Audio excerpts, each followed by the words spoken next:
Hello students, welcome to maths Penia. आज हम solve करने वाले हैं क्लास 8 चैप्टर नंबर 4 डेटा एडिव।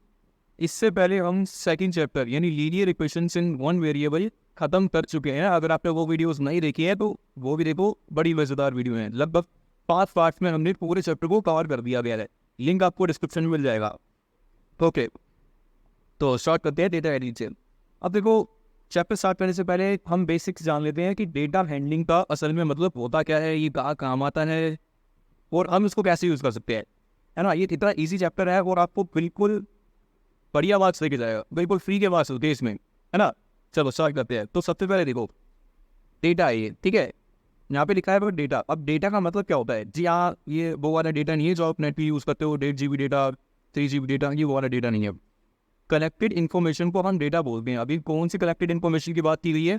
जैसे देखो, एक क्लास होती है ना, क्लास में कई सारे स्टूडेंट्स होते हैं, 30-40 लगभग स्टूडेंट्स होते हैं। तो हर एक स्टूडेंट का रिकॉर्ड रखना, है ना, उनका फ़ोन नंबर, उनका घर का एड्रेस, उनके पेरेंट्स का नाम, बाकी और भी बहुत सारी चीज़ें होती हैं। तो उस इंफॉर्मेशन को कलेक्ट करना और एक टेबुलर फॉर्म में या फिर अलग अलग फॉर्म में ही, अलग अलग फॉर्म में ही उसको अरेंज करना ही डेटा हैंडलिंग कहलाता है, ठीक है। तो डेटा हैंडलिंग यानी ये जो इन्फॉर्मेशन कलेक्ट की गई है, इसको शो करने के भी बहुत सारे तरीके हैं। तो वो देखते हैं, different ways of organising data.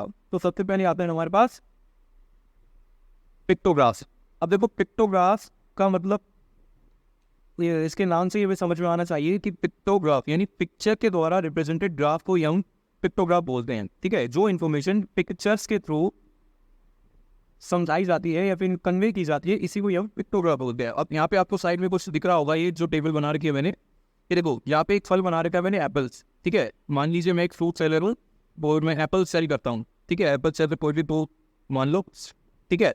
तो यहाँ पे देखो, मैंने एक एप्पल बना रखा है और उसके सामने इक्वल टू में लिखा हुआ है 100 एप्पल्स। यानी एक एप्पल अगर बना हुआ है तो वो रिप्रेजेंट करता है 100 एप्पल्स को, ठीक है। अगर हाफ एप्पल होगा तो क्वांटिटी भी हाफ कर देंगे, ठीक है। तो देखो, मंडे को मैंने सेल किए 2 एप्पल, दो एक्चुअल में 2 नहीं है, ये 2 फोटोज है। इसका मतलब क्या हुआ? 1 पिक्चर का मतलब होता है 100 एप्पल्स और 2 पिक्चर्स का हो जाएगा मेरे पास 100 एप्पल्स। तो इस पिक्टोग्राफ में से क्वेश्चन कुछ इसी टाइप के आते हैं। या तो आपको बनाने के लिए दिया जाएगा पिक्टोग्राफ, सही, तो आपको एक पिक्टोग्राफ बनाए देके उसमें से क्वेश्चन पूछ सकते हैं, ठीक है। कैसे क्वेश्चन होंगे कि मंडे को आपने कितने एप्पल सेल की या फिर कुछ भी हुआ, ठीक है। एप्पल्स का तो खैर एग्जाम्पल है, इसमें बास का या फिर कार, ट्रैक्टर, कुछ भी हो सकता है, इसमें कुछ भी हो सकता है, ठीक है। तो अगर मैं क्वेश्चन पूछूं आपसे कि मंडे को हमने कितने एप्पल सेल किए, तो आपका आंसर होना चाहिए 200, ठीक है। 200 कैसे आया? 100 एंड 100, क्योंकि 1 एप्पल रिप्रेजेंट करता है 100 एप्पल्स को, इसीलिए 2 एप्पल्स रिप्रेजेंट करेंगे 200 एप्पल्स को, ठीक है। ट्यूसडे को देखो, ट्यूसडे पे 1.5 एप्पल है, ठीक है।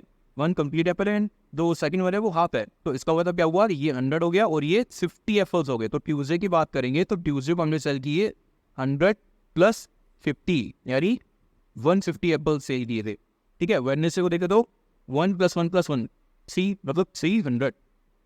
तो ये होना है हमारा पिक्टोग्राफ। तो ये था फर्स्ट वे जिसकी हेल्प से हम अपने डेटा को शो कर सकते हैं, ठीक है। अब नेक्स्ट पे चलते हैं। नेक्स्ट है हमारे पास बार ग्राफ। अब देखो, ये जो डेटा है इसको रिप्रेजेंट करने के लिए हम बार्स का यूज़ करते हैं, ठीक है। डेटा को रिप्रेजेंट करने के लिए जब हम बार्स का यूज़ करते हैं, कुछ इस तरह के बार्स होते हैं, ये जो बॉक्सेस देख रहे हो, रेक्टेंगुलर बॉक्सेस, वर्टिकल बॉक्सेस, इसी को ये बार्स बोलते हैं, ठीक है। अब देखो, यहाँ पे एक मैंने ग्राफ बना रखा है जहाँ पे एक लाइन ऐसे होती है और एक लाइन ऐसे होती है, यानी एक लाइन वर्टिकल है और एक लाइन हॉरिजॉन्टल है। हॉरिजॉन्टल जो लाइन होती है इसको हम एक्स एक्सिस बोलते हैं, हॉरिजॉन्टल लाइन को ही हम एक्स एक्सिस बोलते हैं, और जो वर्टिकल लाइन होती है इसको हम बोलते हैं वाई एक्सिस, ठीक है। जहाँ पे ये दोनों लाइंस मीट होती है, जहाँ पे ये दोनों लाइंस मिलती हैं, मीट होती है, इसको हम बोलते हैं ओ। अब ये ओ का मतलब होता है ओरिजिन, ठीक है। All right.